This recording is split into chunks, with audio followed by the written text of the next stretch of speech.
So in 2016, Geoffrey Hinton, one of the fathers of artificial intelligence and computer science, made a bold proclamation saying they should stop training radiologists now.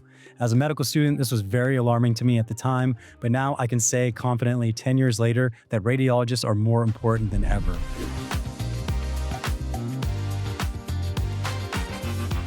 In this podcast called Radiology Rewired, we're going to go through all the facets of artificial intelligence and how it affects not only radiology, but the healthcare sphere as a whole. We'll talk to various business leaders, researchers, and startup founders and go through all the processes that AI affects and what we can look for in the future. So every episode, I'm going to highlight just a couple of news articles from high impact publications. Today, we're focusing on the Washington Post. They had an article titled, AI hasn't killed radiology, but it is changing it.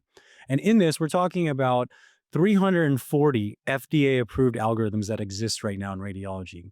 The goal of a lot of these algorithms is to improve the workflow of the radiologist and to reduce the number of cognitive tasks that we have to do when interpreting a study.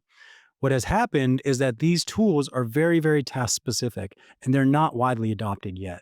We also don't see that return on investment in a lot of the AI tools that are being developed. Hospitals are paying licensing fees, but not seeing that return in productivity just yet. So in the future, as we move forward and these AI tools continue to improve, the radiologist's role isn't going to be replaced. It's going to be redefined. Now the radiologist is charged with the task of verifying these outputs. That requires you to still know how the images are required, how the algorithm is working to extract the information, and for you to put it in clinical context with the patient's current environment, past treatment history. So you can think of it as an evolution of radiology. The radiologist used to be explicitly kind of focused on diagnosing and image interpretation, whereas now I think the role with AI tools obviously helping us and making us more efficient, is going to put more burden on the radiologist to make a compact impression that really integrates the clinical picture as well as the imaging findings with the output of the artificial intelligence system. The second article was from the New York Times titled, "Your AI Radiologist Will Not Be With You Soon." The idea here is that going back to what we were talking about with 2016 bold propositions about a radiologist being replaced. The fact is that has not happened by any means so far. There are few and far between tools that we use regularly that really impact care. Stroke triage and stroke care greatly impacted by artificial intelligence, not because of image interpretation. It's affected because the communication that it allows has improved so much. For example, when a patient previously used to come in with a stroke, they would have to get scanned in the CT scanner. They would have to get perfusion imaging. The neurointerventional team is waiting, doesn't know if the patient actually has a stroke or not, is relying on the radiologist to read all those images, then convey the findings to the neurointerventional team. Every second you waste not treating that patient, they have portions of their brain that are dying. Very big deal. Now you have AI algorithms that are actually notifying other physicians when a stroke is coming in, if it's positive, and they're able to review those images from their phone. That's a huge deal. But the idea that we can just let these AI algorithms go and just expect perfect results is completely false. The radiologist is still there to interpret the images, to verify the outputs, and then to convey those findings in the appropriate clinical context.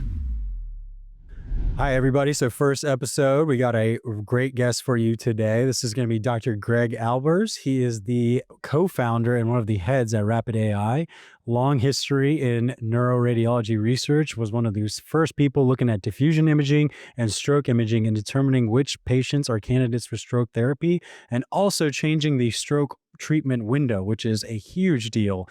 So Dr. Albers, so happy to have you here. Can't wait to hear more about your journey from, being a doctor and then starting an AI firm. What is that like? Thanks for having me. Really a pleasure to be here.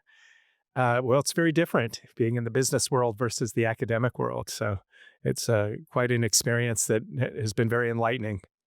Absolutely. So take me back through kind of how things got started. I think a lot of physicians are so locked in on clinical duties, and there are a few people that branch out into the business side. But I think that you branched out to not only business, but the AI side. And how did you get started so early on all this stuff?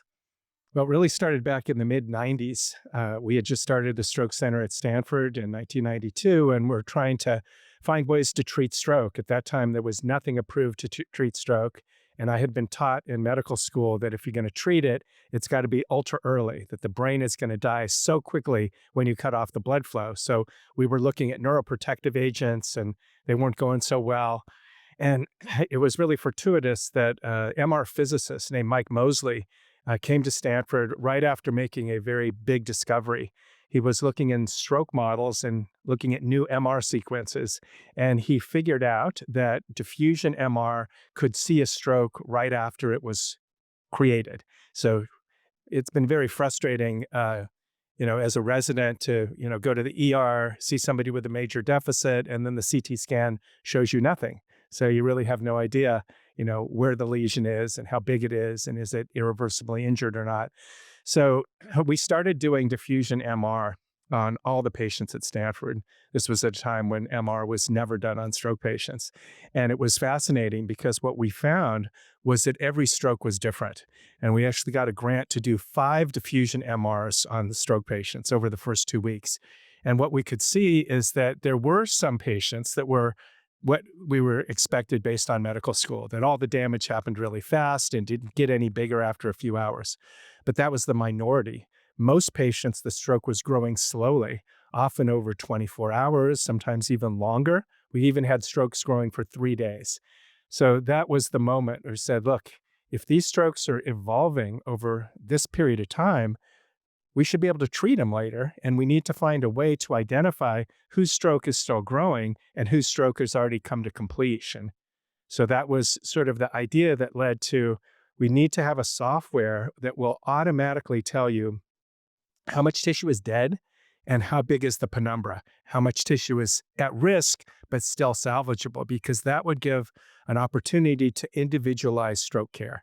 So as long as the patient came in and had salvageable tissue, you could go ahead and treat them and throw away the stopwatch, because all the stroke research was done off a really tight stopwatch. Is it within 90 minutes or 3 hours? If not, forget it, too late.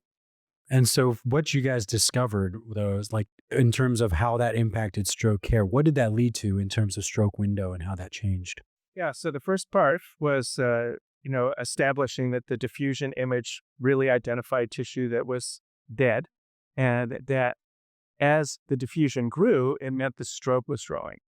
But the other component of that was, how do you know how much tissue is at risk? That's when we started doing perfusion imaging. So we would give a bolus contrast. We were doing all this with MR at the time, and we could see how much of the brain had abnormal blood flow.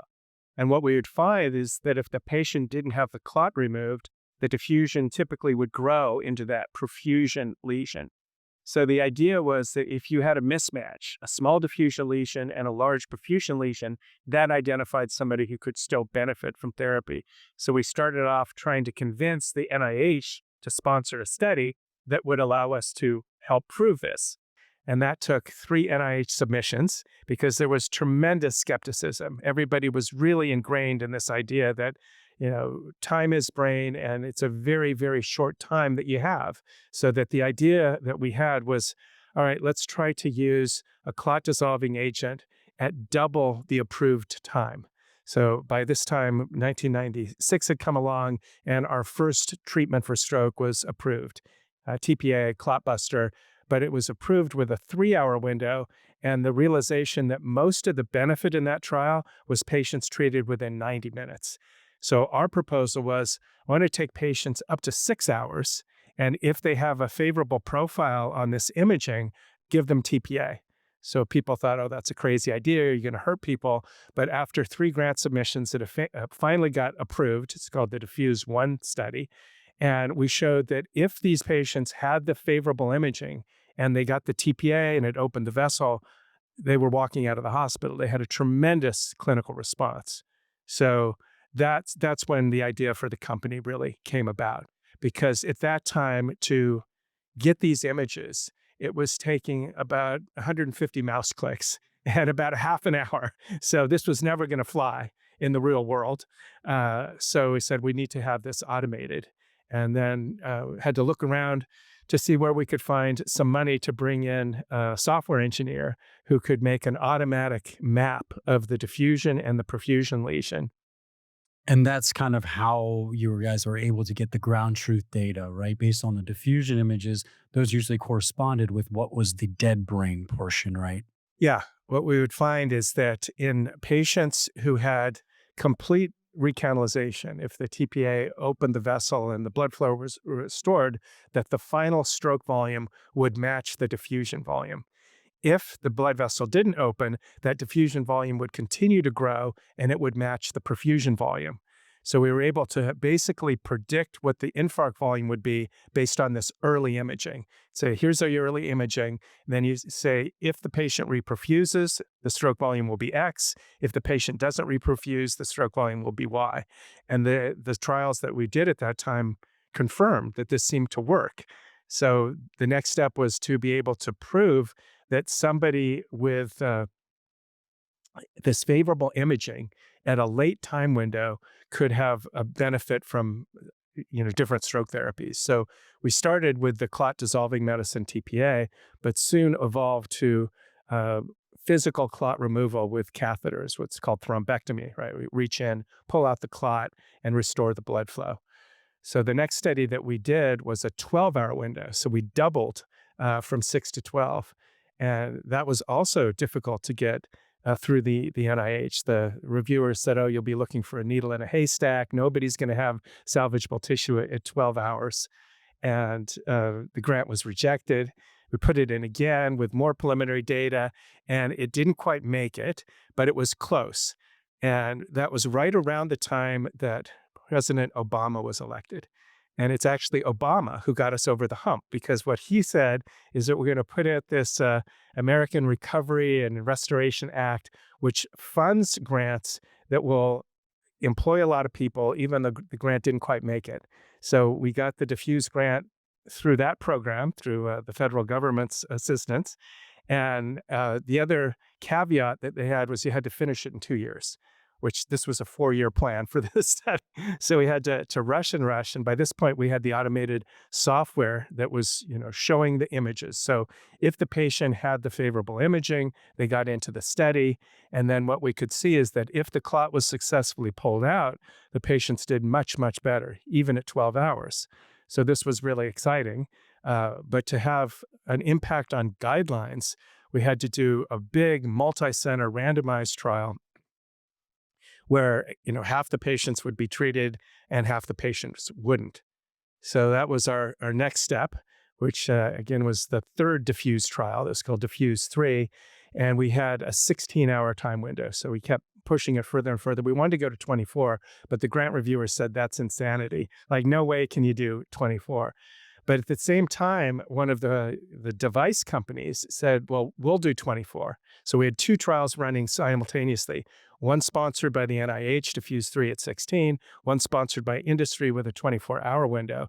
Both of them were randomizing patients. So these are patients who would come in who had never been treated before. So standard care is just medical management. But half of the patients in both of these studies had the clot physically removed with a clot removal device.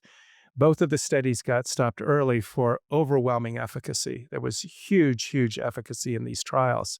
So by December of 2017, we had the results of both. And in January of 18, there was a big American Heart Association stroke meeting in Los Angeles. We were able to reveal the results and simultaneously get new guidelines published, because we had been able to give the data to the American Heart Association early, so that on the same day that we published in the New England Journal and revealed the results in Los Angeles, new guidelines came out that said now the stroke window is being expanded all the way out to 24 hours. But to treat somebody, you needed to do the advanced imaging, because many patients, of course, by 24 hours, horse is out of the barn, all the brain at risk is dead. And we know that returning blood flow to a large chunk of dead brain doesn't do anybody any favors. It can cause swelling, it can cause hemorrhage. So this really gave a huge opportunity then for the company to take off. Absolutely. So that makes sense. So But I mean, even with those innovations, it was happening over what, 20 years of just fighting for grants, fighting for grants. But then the end result is you have new guidelines and so many more patients are getting treated and so many more patients are having better outcome from this. So it must feel great to get to that point, right? After all of that fighting with and pushing grants through. Yeah, it was amazing. Along the way, we had to deal with the FDA because before we could get this out into big clinical trials where the software was going, worldwide, uh, we had to, get an approval through the FDA, which is something that most academics have no experience with at all. And so the software was owned by Stanford University because we developed it at Stanford. So we had to go to the Office of Technology and Licensing to say, hey, this is a product and it needs to go through the FDA to become a real product. So it has to have a company. So that's when we needed to find somebody to help support this idea. And we were very lucky that a guy named Don Valentine, who was some people called the godfather of Silicon Valley VC, was interested in what we were doing. He's the guy who started Sequoia Capital.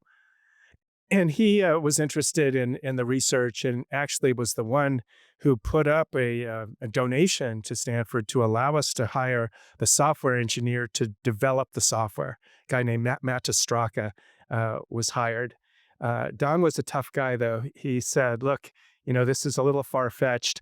I'm going to give you enough to have a year with your software engineer, come back to me in a year and show me that you've got something that works.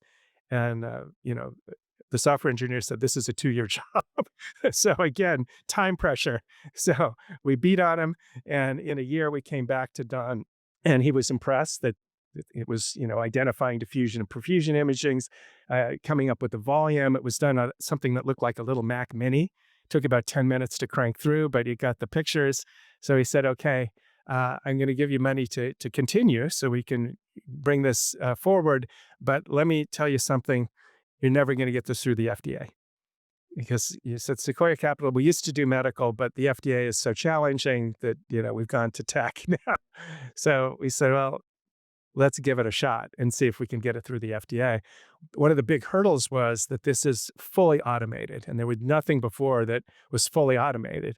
So you're trusting the software to give you the correct answer with no human interaction. So that's part of the reason that Don didn't think it was going to fly. And it took us 2 years of work to get it through the FDA. I took sabbatical from Stanford. We were working hard to meet the FDA criteria, and lo and behold, they approved it. I think it was actually during a government shutdown where we thought it actually got approved. So, so then he was shocked and he said, well, now you have to have a company. So he offered some space and he said, we'll put some money in here so you can hire a CEO. And, you guys are academics. You don't know how to run a company. We got to get somebody in here who knows what they're doing. And we started the company in about 2016. Just as these trials were going. And then, in 2018, where this became a really important software for treating patients, then that was the time that the company was actually able to expand from just a handful of people to a large group that's now grown to over 250 employees. Yeah, that's so impressive. And it's really interesting to hear that the initial research was all based in academics and then was kind of transferred over to private practice. And you were kind of like the liaison making that happen, which is really cool because you've seen it from both sides now. Yeah, well, the company was very fortunate because usually you start a company with an idea and you have to do all the research. Here at the time the company was formed, we're basically there. We had been able to establish through NIH-sponsored trials that this looked really, really promising.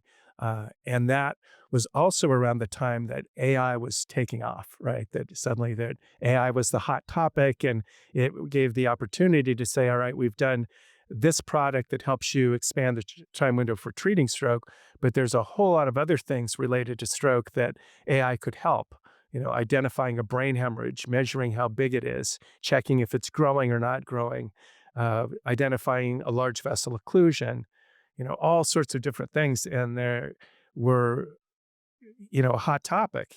Can we expedite how quickly a stroke patient can be treated by combining the AI imaging with a communication app which will allow doctors to quickly move a patient into the right place to get the treatment. Because life on call for many years had been, you get a call from an outside hospital, they would describe some imaging which you couldn't see. They describe a patient, they think they're having a stroke, you transfer them over, and they had Parkinson's disease, or they had a brain tumor, or they were drunk, right?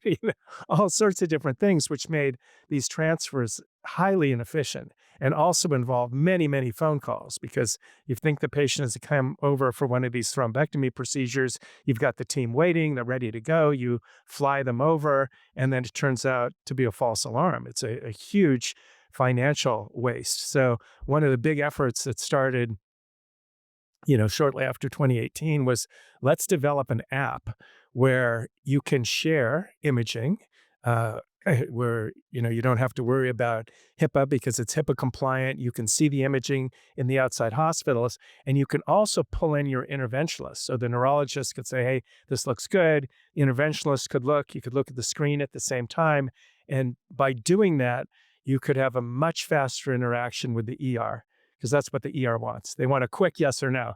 So you could give better advice to the ER. You could say yes or no. And what we found was that the rate of futile transfers, futile meaning that we flew somebody over, ambulanced them in, and we didn't have anything to offer that couldn't have been done at the originating hospital. That rate went down to practically zero. So huge economic benefits for cutting out these futile transfers, and also speed. You could get the patient to the right place much, much faster. And obviously, time is brain. That we know everybody has a different time clock, but for every patient, you want to treat them earlier. Earlier is always better. So by using the AI-based app to get the patient in quicker and to communicate with your colleagues, you could get the clot out a lot faster. Absolutely. And I've definitely seen that in practice. And for, all our listeners out there, this app that, that they established is called RapidAI, one of the, several AI tools out there, and one of the specifically neuroradiology ones, but something that I've used and I've seen at several institutions. It has become a huge thing all over the country and outside of the country. There's people in other countries using this, but it is able to essentially comb through those images when we first get those perfusion images about blood flow in the brain, is able to find and target those areas that are getting really low blood flow, and then map out those areas that are likely already dead, which corresponds to that diffusion imaging. And the biggest part of it for us, and this is what he's talking about in terms of that treatment time. Our interventionalists get it on their phones. They can scroll through the images. They're not sitting at home or anything like that. They know exactly when their pager is going off, what it is, where the occlusion is, and they're able to formulate kind of a treatment plan before the patient even gets there. And that obviously leads to much better outcomes. So it's a huge, huge deal in stroke care. Yeah, and the app continues to evolve. The newest version is essentially having a PACS in your pocket, right? That you can look at the axial, the coronal, the sagittal images. You can localize lesions in three-dimensional space. If the patient is in the scanner tilted, it can be hard to read the image, so you can untilt them just right in the palm of your hand. And seeing the source images, it's incredible. But there's also new ways now to do quick analyses so that you can see beautiful three-dimensional views of the blood vessels all the way from the aortic arch into the vertex of the brain. And then using your fingers on the app, you can twist the head into any angle. So, the blood vessel's taking a funny course, you can see exactly where the occlusion is, which is very helpful for the person who's going to do the procedure to say, hey, that's not one I can get to, or this is a great case, bring them over. Yeah, and I've seen that firsthand, so working with some of the neurointerventionalists where they're trying to teach their fellows and they have those images pulled up just off of that. They're like, what route are you going to take? What catheter are you going to use? What bend do you have to worry about? And how do you maneuver the catheter to get around there to get to the clot? So these things are already discussed before the patient even gets there, which you can imagine just really expedites care and leads to better outcomes too, which is huge. Absolutely. They're particularly helpful for people with anomalies of the aortic arch, because you need to know what's the path. How am I going to get to this clot? And, there's an anomaly that's fortunately not too common. It's an unflattering name. It's called bovine arch. Basically, your aorta looks like a cow. But normally to get into the left carotid, you just come up the aorta and you go right in. But in these patients, the left carotid does not come off the aorta. It's coming off a brachiocephalic. So to get in, it's way easier for those patients to go in from the arm, to go in from the right radial straight into the vessel. So you, again, save a huge amount of time knowing in advance that you've got this anomaly and you're going to be able to get into the clot way faster if you go through the arm rather than the leg. So again, being able to plan these procedures basically as they're driving in to do an emergency procedure, it's a huge advantage. In radiology, every second counts, and every image tells a story. RapidAI is redefining how those stories are read. From stroke to aneurysm and beyond, RapidAI's clinically validated imaging platforms turn complex data into clear, actionable insights in seconds, not hours. Trusted by leading health systems and backed by over 700 peer-reviewed studies, including 11 in the New England Journal of Medicine, RapidAI helps radiologists see more, decide faster, and deliver care with confidence. Because the future of radiology isn't man or machine, it's both. RapidAI, redefining what's possible in radiology. And you were talked a little bit about how when the company was first getting started, it was just this huge explosion of AI. And that's kind of when I was in medical school, and it was just a lot of hype around it and people saying, it's going to, blow up and take over radiology. To a lot of people were like, very confident about that. How have the perceptions changed over the past, 10-ish years since it became really big? And what do you expect moving forward? So there are tons of misperceptions. And I went to radiology meetings about that time as well, where people would get up on stage and say that, don't tell your kid to go into radiology. The job is going to be taken over by AI. And we knew at that time, as we know now, that couldn't be further from the truth, that particularly then, when AI was new, there was a lot of false positives and a lot of false negatives. The sensitivity and specificity was not nearly as high as it is now. But even now, AI is not perfect. So that's a misconception that people think, oh, AI, it's always going to get the right answer. And AI is very complicated to put it together right. You can imagine that protocols are changing rapidly. There's multiple different types of scanners. So when you train your AI, you have to train it for protocols that don't even exist at the time you're training. And when new protocols come out, your AI might not work. It was trained for something different. So you have to train for, all the different manufacturers because they handle images differently. So there's a lot to think about. And what's really evident is that even the best AI can be fooled by artifacts that, as a radiologist, you can read a scan and just instantly say, well, that's an artifact, right? Don't worry about it. But the AI may not be able to do that. So it may come up with a positive finding there. And it's absolutely essential that the human look at it and say, no, that's an artifact, or this is a false positive, this is a false negative. You don't want to take the AI at face value. The FDA is very clear about that. So that's a misconception. And then when people have that misconception, they get very angry at the AI because they see that there's a mistake and they say, oh my God, this is worthless. And it's, again, that's a huge misconception because humans make mistakes too. And what we've seen over and over in the studies that we do is that if you look at the accuracy of the AI and the human together, it always beats not only the human, but the AI. So it's putting the two together where you're going to get optimal results. Yeah, and I think that really highlights one of the quotes that we talked about in this episode about, these two articles we're talking about how your AI radiologist will see you now, and how AI is affecting radiologists right now and what was predicted before. But I think one of the most famous quotes that's said over and over is that the radiologist with AI is going to, beat or just outlast the radiologist who refuses to use AI. And that's probably true for clinicians in general, right? Like it's becoming so pervasive now. Well, our goal is to make the radiologist's life more efficient. There is an explosion of imaging. There is so much imaging going on, and there are so many demands on the radiologist to read this huge volume of scans in a short period of time. Obviously, mistakes will be made. People are stressed trying to get all those scans read. So what we've been working on is finding ways so you can read the scans faster with better accuracy. We have a new product that was just FDA approved a month ago, and it allows you to co-register the last CT scan to the current CT scan.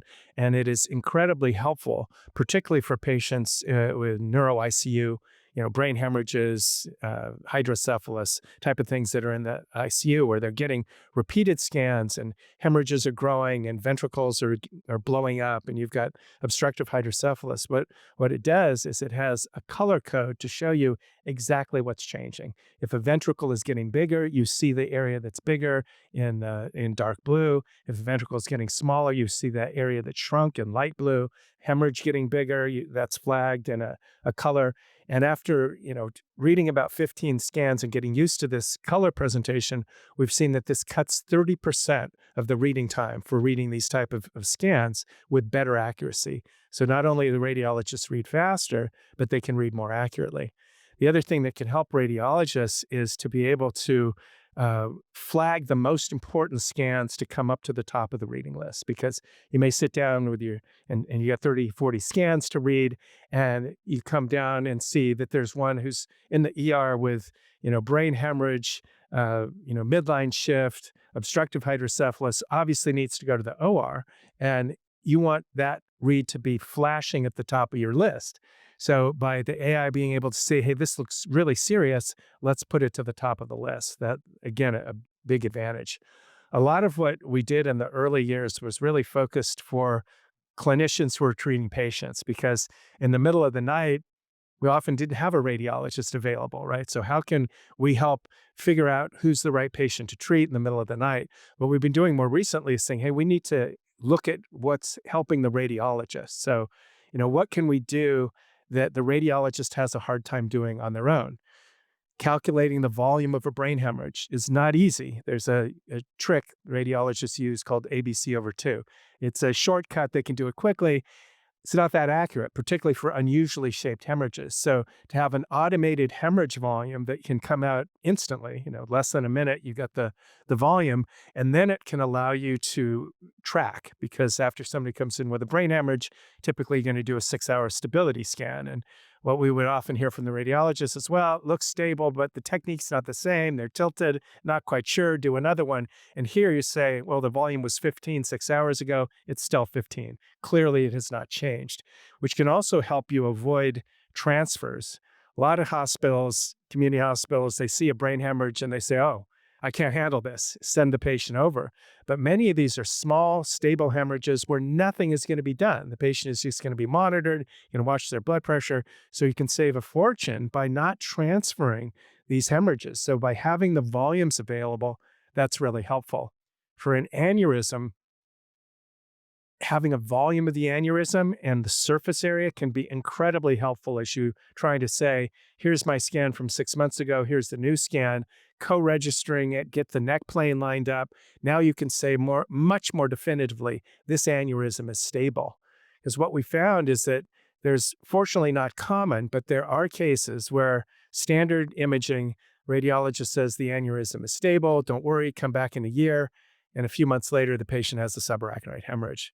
And we found that when you look at those cases, that if you had the analysis by AI, that virtually every time the AI would have told you that was not a stable aneurysm. That's an aneurysm that's had a shape change or a volume change or a surface area change, and shouldn't be coming back in a year. It should be getting treated. Yeah, I think that's a great point. And one of the things that really contributes to radiology burnout is just measuring stuff and being like, is this stable or not? And like you said, there's different factors, like, it's increased in this dimension, but has been stable in these dimensions and things like that. And for things like aneurysms, I mean, a lot of times these are 2 millimeter things. And for those who don't know, when they show up, it's just like this little dot, this little outpouching. And for us, we can zoom in as much as you want. There's only so many pixels. Sometimes it looks a little bit bigger, but overall, if it measures the same, we're usually going to call it stable. But there are so many micro factors that maybe we don't know about or that come out because of AI tools that we begin to realize how these type of things can change. And then now we have a whole new way of monitoring, certain types of disease processes that actually impacts clinical care. Absolutely. So I wanted to touch base more about the FDA process, because I think you're one of the most unique people to speak on this because you've seen it from all fronts, and not many people have gone through that process of taking something from the research stage to becoming a big product that's used nationally and internationally. So can you talk to me about what that takes to get your technology through the FDA and what kind of barriers you guys dealt with? So it's really important to communicate with the FDA. They're very happy to talk to you and give advice. They won't tell you what to do, but you make a proposal and they'll tell you what they don't like about it, which is usually many things that they don't like. And it gives you an opportunity to see how they're thinking and what they're looking for. So what they're looking for is a product where we can be confident that this is going to perform in the real world the way that it performed when you did your development. So very important that the development data is going to be completely independent from the data that you use to validate, right? Because that would be a conflict, right? That you want to be able to go to many different sources to get the data. So you need data from all the different manufacturers. You want data with various protocols, and you can define the parameters. You can say, my product will work for such and such slice thickness, or other parameters. And then if you have specific parameters, it means those need to be, considered when the program is used clinically, because we've certainly seen that people try some protocol that is incompatible with the software, and then they're frustrated that the results don't match up. But what you need to do is have access to a lot of data. And it used to be easier to get data, but now people have realized how valuable data are, so they want to charge a lot for it. So you have to find a good data source. The FDA wants to have a consecutive series in your data, because if you just cherry pick cases that are really good for your software, obviously results are going to look better. So consecutive series, multiple manufacturers, and then you need good annotators, right? Because you're going to be annotating the disease of interest so that the computer can learn that this is what an aneurysm looks like, or this is what an LVO looks like. So you have to be very specific about the definitions. What LVOs we're considering. The LVO software that initially came out was just picking out distal ICAs and M1 segments of the MCA. It wasn't picking out all LVOs. So that was a little bit of a misnomer, and people would get frustrated and say, why didn't you pick up the Basler? Wasn't trained on the Basler. So you've got to get a lot of what you want to detect. You have to annotate it clearly, and then you have to take a look at the results and figure out what's causing your false positives, what's causing your false negatives. And then once you figure that out, you can retrain and retrain. And sometimes you don't figure it out until it's out in the world. That when our first ICH detection software came out, it had a good specificity, but it wasn't perfect. And ICHs aren't all that common. So even if your specificity is 95%, that means for every 100 scans that don't have an ICH, which is most scans, you're going to have 5 false positives. And people don't like false positives because they might get woken up by a buzz at night saying there's a brain hemorrhage, and you look and you don't find it. And then you get frustrated because, am I not seeing it, or is it not there? And once you realize it's not there and it was a false positive for the software, that can be very frustrating. So by figuring out what was causing them, we could retrain and get the specificity way up. But for aneurysm products, for example, you really have to understand what the specificity means and what's the incidence of the disease to figure out how to use it. So what's on the market right now for aneurysm detection, triage and notification, meaning I'm not going to show you where it is. I'm just going to say, I think there's an aneurysm here. Those have a specificity that is in the low 90s, right? And aneurysms are only about 3%. So if you're trying to screen a huge population and you'll capture the 3% that are true, but for every 100, you may get 7 false positives. You have to understand that this is going to find aneurysms that I missed, and you could screen the last 1,000 cases that were read in your department, and you would find aneurysms that were missed. We've seen that multiple times, which can be really helpful, right? For malpractice, other reasons. Also scary. Yeah, also scary. But you just understand that this software is going to give me several false positives for every winner. And if you understand that and you're running through and you say, okay, these were false positives, but here's a good one, then you realize that the software is valuable. But what we've tried to do is move from triage and notification, which is I'm AI and I suspect a disease, you find it, to a higher level of clearance through the FDA, which is I found a disease, here it is. So the first one we got through the FDA with this higher level of clearance, which is you can say not suspected, but I've detected something, was the aspect score, right? Where we're saying here are the aspects regions that are positive, we're identifying it.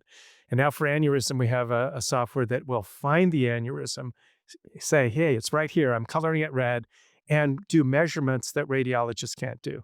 So again, really value for radiologists is when you can give them something they can't do on their own. That's why the diffusion-perfusion and subsequently CT perfusion was so valuable, because you can't give somebody raw perfusion images and say, hey, how much tissue is salvageable? But the AI can give you it and say, it's right here, it's 40 mLs. This is the tissue, this is the part of the brain that's affected. So that's the type of AI that is really helpful for radiologists, that not only can it make their read more efficient, but it can show them something that they can't find on their own. And then if you can generate the report for them so that they can just tune it up, then they're very happy. So a lot of the attention now is sort of swinging back to how can we make things better for radiology, where the early days of the AI apps were, how can we make it better for the doctor who's on call tonight and doesn't have a radiologist? Sure. Yeah. And I think you hit the nail on the head in terms of what I think is the big, confounding factor in a lot of these new AI tools is, does it move the needle for like, are we going to be more productive? Are we going to have better outcomes? Because, finding things here and there, it's helpful, I guess, but at some points you're just looking at more outputs and it's just more data to look over as the radiologist, more images to scroll through. But if you do have something that's improving communication, improving outcomes, like you said, doing things that we don't want to do or can't do, I think that's really where the value lies. Yeah, your point is really well taken, that if you've got 20 AI modules going and it blasts you with 20 results, you're overwhelmed because most of those 20 are not going to help you at all. So we have a breakthrough designation now through the FDA, which we're very excited about. It allows the modules to work together so that we don't give you things that you don't need. So one that's on the market now, it's called NCCT Stroke. What it does is it takes a look at the non-con CT and it says, is there a hemorrhage here? If the answer is yes, then it goes down the hemorrhage pathway to say, what do you want to know about a hemorrhage, right? Is there midline shift? What's the size? Is it a subdural? What type of hemorrhage it is? Is there hydrocephalus? If there's not a hemorrhage, you don't need those things. You want to know, well, is there a hyperdense MCA sign? Is there an occluded vessel? And where is the occluded vessel? So we now can put a heat map on and say this is a distal MCA branch, or this is the basilar artery. So really to show, okay, here is the vessel, and then how much hypodensity is there? What we've seen from the recent large core trials is that for a given aspect score, you could get that score because you have very mild hypodensity, or you could get the exact same score with very severe hypodensity. And the prognosis is totally different, and the response to thrombectomy can be totally different. So being able to focus in on what's really going to make a difference on who should be treated and who shouldn't, that's what the AI should do, rather than blasting you with 10 results. Yeah. And I think that some people are really concerned about just alert fatigue in radiology. Like you mentioned, you might have 20 outputs alerting 20 things. It's just like when you're in the, in the ICU, every machine has an alarm that goes off and their thresholds are so high or so low that there's just constant alarms blaring in the ICU and you get alarm fatigue. But something actually does happen and the alarm's going off. Some people just don't hear it because there's so much other stuff distracting them. And I think that's a big concern for some people in radiology, where you're just like, I'm already looking at so many images. I don't need all this other stuff, just adding more to the workload.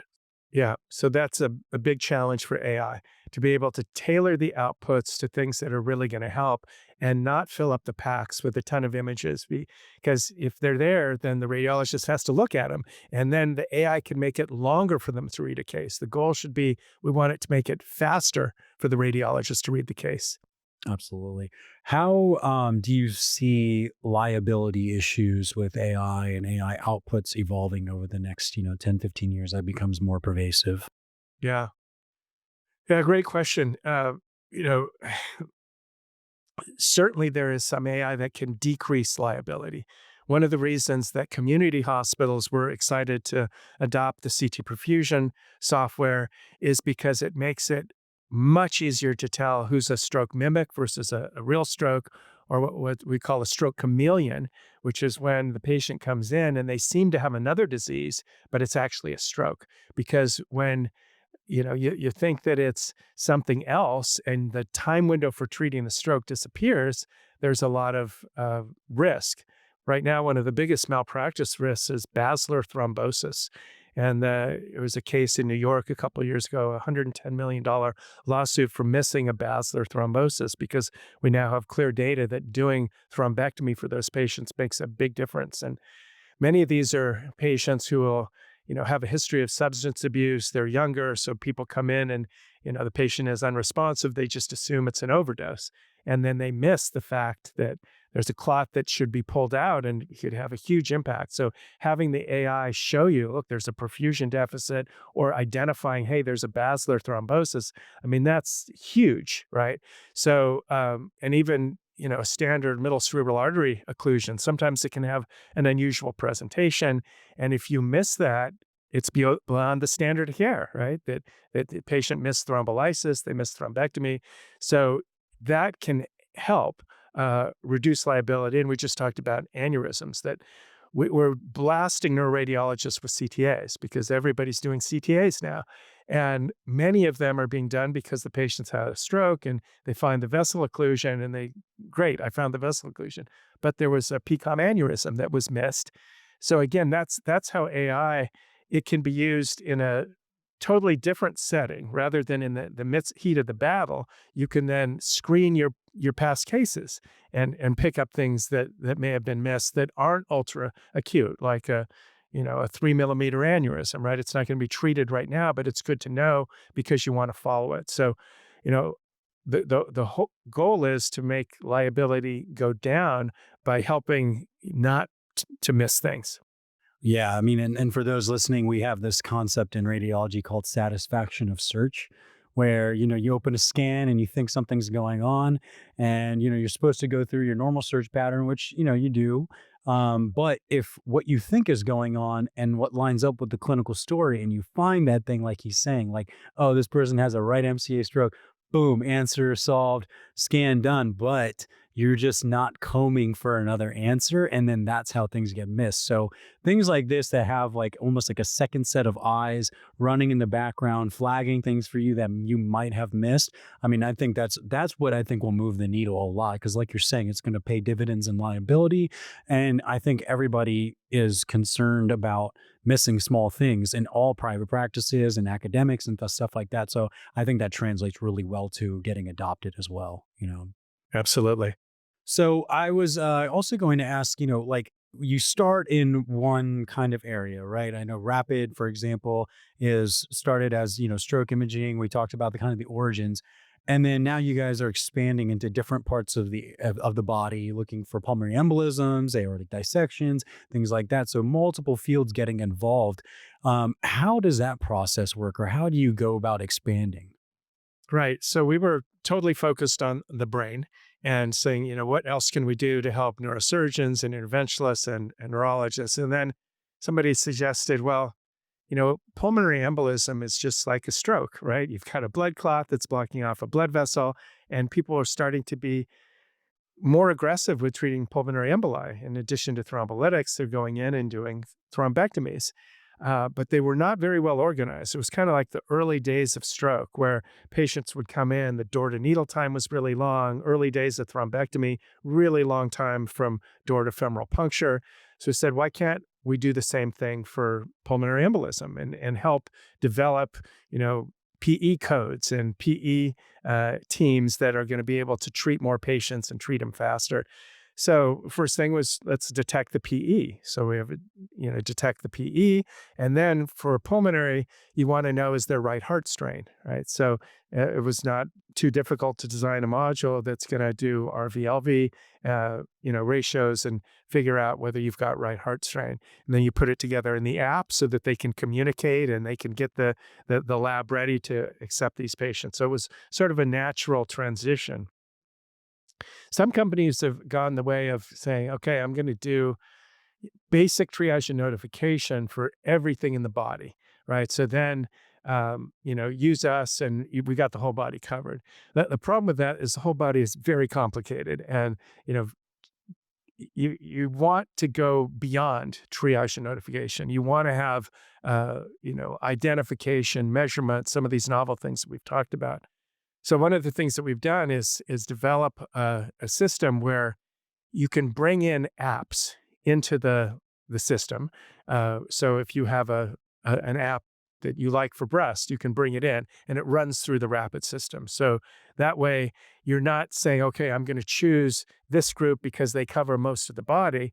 You can say, I'm going to choose a group that does a really good job in the brain and also is able to bring in other modules that are of your choice and run through our cloud, run through our platform.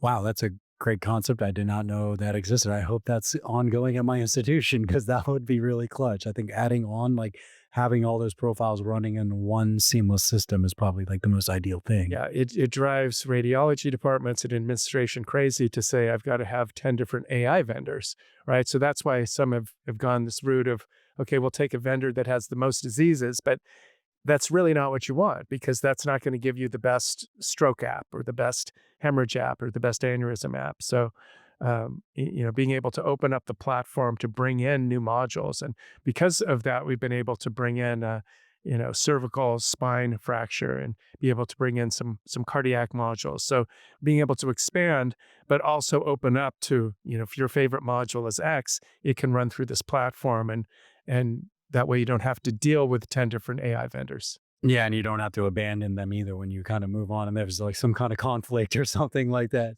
Say this was the best app for kidney. I want to keep this even though I'm shifting over. Every image starts as data, but in the right hands, it becomes a life-changing decision. RapidAI gives radiologists the power to move from scan to strategy in seconds. With deep clinical AI built on 700 plus peer-reviewed studies and seamless integration into existing workflows, RapidAI helps teams catch what matters most, faster. From stroke to pulmonary embolism, from rural hospital to major medical center, RapidAI connects people, insights, and outcomes. Learn more at rapidai.com. And one of the other things I was going to say was, like, as far as measurements and things go, that's one of the biggest kind of burdens on a radiologist is just measuring things. So like you said, I mean, I think from our perspective, if it just says there's an aneurysm and I still have to go look for it, measure it, compare it to the prior, that doesn't save me a ton of time. But getting that raw information of localization and actual assessment, I think is huge to provide value, right? Yeah, and putting it right into the report because it takes a long time to dictate these reports. There's so much complex, neuro info that's coming out. And so we're really trying to find things that are going to make the radiologist's life easier. Another thing I was going to mention that is very underutilized is the fact that CMS is providing some reimbursement to the hospitals for taking on AI. A few years ago, there was what they call an NTAP for LVO software, which provided very nice reimbursement to the hospital. There's one now that will reimburse for the automatic brain hemorrhage measurement. There's an NTAP for obstructive hydrocephalus detection. So grossly underutilized. Hospitals that are utilizing these are paying for their AI. They're having, very, very nice reimbursement. So it's something that people need to realize is out there that, CMS has made available to help hospitals adopt AI. Is that something that they have to basically apply for once they get the software? Or how does that work? No, you don't have to apply for it. The codes are out there. You just have to document that the software was used. So there's some language that goes in the report, and then they submit the bill and they get reimbursed for using software. So it's not all modules. There's just certain modules, and sometimes it's just 3 years of an approval for an MTAP. Some of them are long-term approvals. So really something that I think hospital administrations have been a little shy. They think, oh, maybe this isn't legitimate, but many hospitals are now taking advantage of this. Yeah, I mean, I think they're going to have to, given the fact that, I mean, I know in residency and fellowship, I kind of saw the beginnings of integration and seeing it in the workflow. And one of the reasons that we didn't, let's say, for like a pulmonary nodule detector, or for compression fractures and automatic measurements and things like that, one of the reasons we didn't retain those licenses was because they just weren't getting enough value out of it. They're paying a subscription fee, all that kind of stuff. But I think like ameliorating that cost with the reimbursements from CMS is going to be huge in the future for adding on new AIs. Yeah, return on investment is critical. Anytime you take on a AI module, you have to say, what's the return on this investment? Right? You can't buy all these modules, so you have to pick and choose what's going to make most sense for your practice and the bottom line for your institution. Yeah, I think and ROI is judged very, I think, differently by different people, right? Different, for us in radiology, we might look at it like, oh, my job just got better because I'm, catching more patients, are getting treated better and stuff like that. A private practice owner might look at the bottom line. Are we increasing efficiency or not? The hospital is looking at hospital metrics. What's the door to thrombectomy time? What's our turnaround time? What's our readmission rate? So I think depending on who you ask, there's different factors that are going to have various, levels of importance. Yeah, and it's very different in different systems. I was just at a meeting in Australia, and they told me that the person who pays for the transport, not the person, the institution who pays for the transport is the sending institution. So you're a community hospital and you're going to send for a thrombectomy, you cover the cost of that transport. So if you have an AI tool that avoids unnecessary transfers, right, it's huge because you don't have to cover that cost. And that is one of the biggest financial benefits of AI, is these unnecessary transfers that are so expensive and so disappointing when somebody comes in and there's the expectation they're going to get a procedure and then they don't, and they need to go back to their institution. Yeah, there's a lot of different areas where AI can help. So you have to kind of sort out where is that ROI for your institution. And I think it's twofold, because not only is the institution that got the patient, they're paying for the transfer, but also they're losing on all that income from treating the patient or just keeping them in-house. And even those hospital day stays, all that income is gone. Yeah, absolutely. So in the US, that's very relevant. I mean, when we went out this years ago to our referring hospitals and said, hey, you should start doing CT perfusion. It was like, what are you talking about? We've never needed this. Why is this going to be helpful? Eventually, we talked to all our main referring hospitals. So our 10 most common referrals, they've been doing CT perfusion now for years, and they love it. Not one has stopped. We've got ER docs calling up and say, hey, there's 50 mLs of mismatch. You got to take this patient, right? And they found that it does decrease their liability for making a mistake, and it speeds things up, right? The ER is busy. They want a very quick in and out. And using the AI software, they can figure out what's wrong with the patient fast. They can get them to the right place fast. Yeah, because I mean, I'll tell you right now, I read for several sites. Some of them have perfusion, and some of these hospitals are really rural and they are just doing non-con, and they have like limited availability on the MRI. And, when a patient's coming in with like stroke-like symptoms, I mean, some of the times they're very subtle or they're very small little infarcts, and all you can really say on these patients is sometimes when they have bad vascular disease and things. I'm just saying, like, no hemorrhage, no mass effect. If you're still concerned about it, you need to get an MRI. I mean, you think about how long that takes to get from one thing to the other. It takes a long time. I mean, most of the time you'll be able to see these like acute, large territory things, but like we were talking about, sometimes they start off small, the non-con is negative, and then by the time the MR happens, it's expanded significantly. If you had perfusion or rapid AI or some kind of AI app that's triaging the non-con, that patient could get treated a lot quicker, It is a huge advantage of CT perfusion. Have several patients a year. They come in and they can't talk. They're not talking. They don't seem to understand. The rest of the neuroexam is normal. People are assuming it's a stroke. They're ready to blast in a thrombolytic. The perfusion comes back normal. It's not compatible with a stroke. It's a migraine or a seizure or functional illness. It's something else. So really, really helpful. patients with vertigo, super common diagnosis. Somebody comes in with vertigo, and it's always a struggle. Is this central vertigo? Is it peripheral, right? Most of it's peripheral, right? These are benign positional vertigo. You're going to send them home with antivert, but a small percentage of those patients come back in a couple of days with a big swollen cerebellum compressing the fourth ventricle, and it's a disaster. And you sent them home saying they had benign vertigo. So just as you said, it's hard to get an MR from the ER, but doing a CTP to see the blood flow to the cerebellum is normal. And we know this is not a cerebellar infarct masquerading as benign vertigo. Yeah, absolutely. One of the things that a lot of, I think, at least when I read about the initial softwares, and I wanted to talk about how you guys have overcome this problem, is heterogeneity in the data and training an algorithm on a limited data set, like you were mentioning. It needs to be trained on multiple scanner types because Philips is different than GE, and the images are going to be different. Patient populations are going to be different from Palo Alto to the East Coast. So how did you guys overcome those issues in heterogeneity and things? Yeah, we've had very nice customers early on who are happy to tell us when we were failing. And that's greatly appreciated. When a new module comes out, it's really important to get it out into the wild and see, because you're going to see different things than in the testing that you did. So you want to have good communication with those customers. You want to partner with them to look at the data and let you know when something's not working right.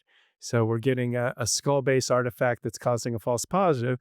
And if we see that several times, then we know we need to train, not to have that skull-base artifact cause a false positive anymore. So part of it is trial and error.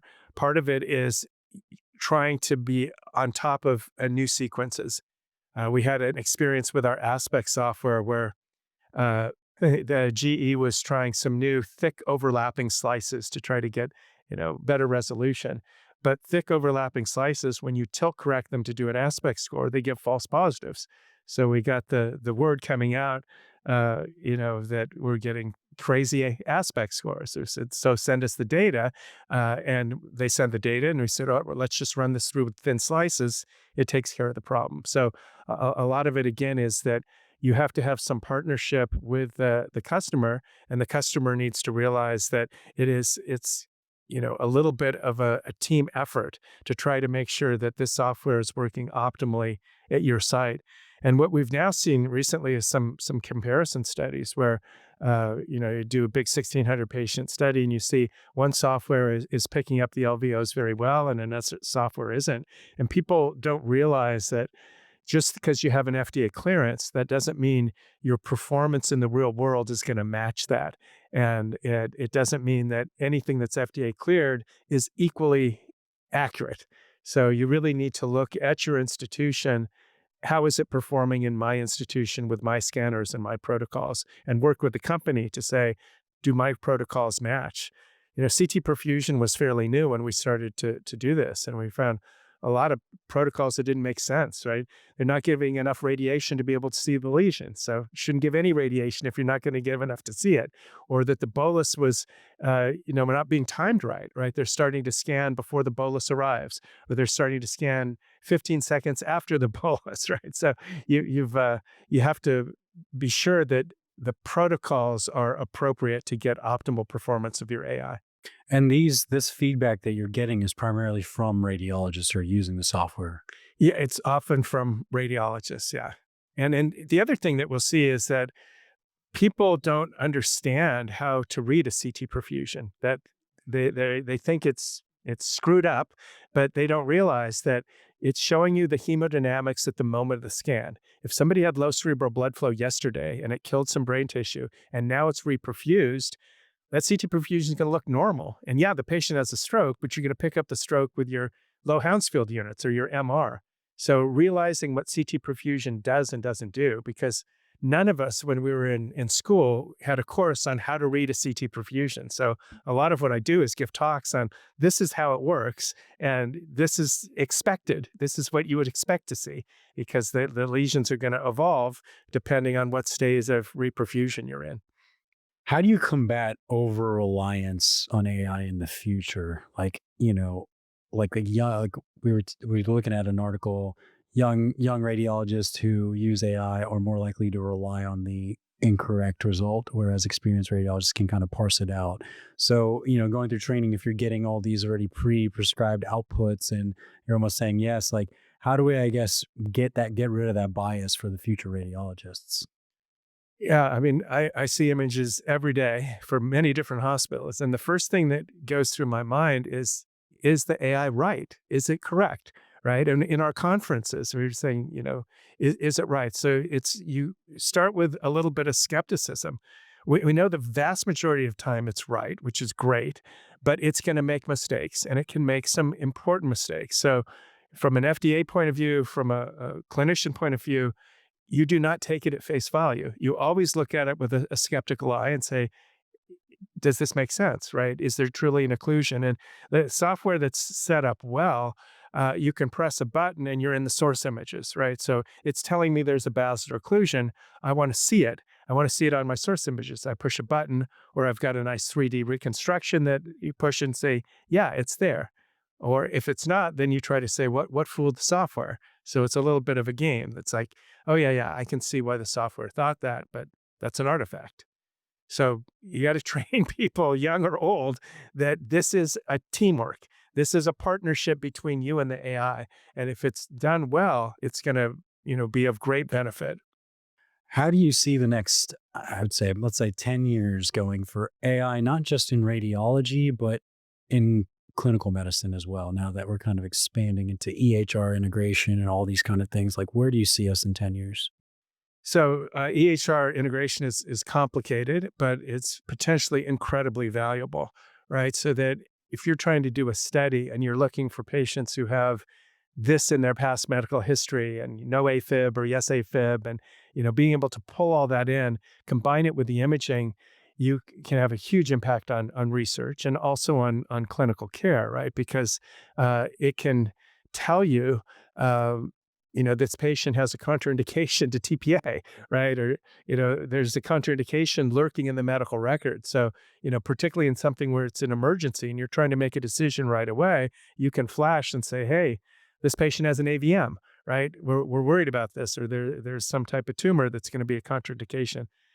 So I think it has tremendous applicability for accelerating clinical research, finding the right patient. It's really hard for coordinators to know who the patient is that fits their study because they wait for one of us to tell them. They wait for the MD, and the MD is very busy. They don't always think, oh, this perfect patient for the study. So there's big advantages is there.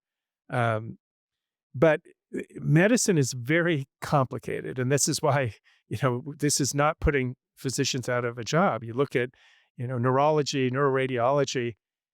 I don't foresee the AI being so good that it can have the clinical judgment that the physicians have. So I think it's going to make things better, more efficient for us, but we need to be there. I mean, for a routine case, it may be fine, but there's plenty of cases that aren't routine. You got to catch it's the unusual cause of stroke, or it's some unusual disease, like you said, that the obvious is not there. It's something. It's a zebra, and the AI is not there yet. The AI is doing things for very specified disease processes, but it is not covering the gamut. And that hopefully we're trained to cover the gamut. Yeah, absolutely.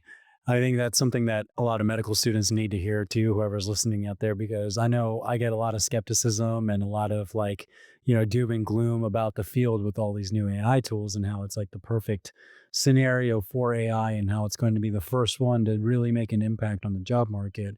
And I just think it's so multifactorial when you consider the current environment we're in and where we're doing in terms of radiologists and the number of scans and how that might explode in the future.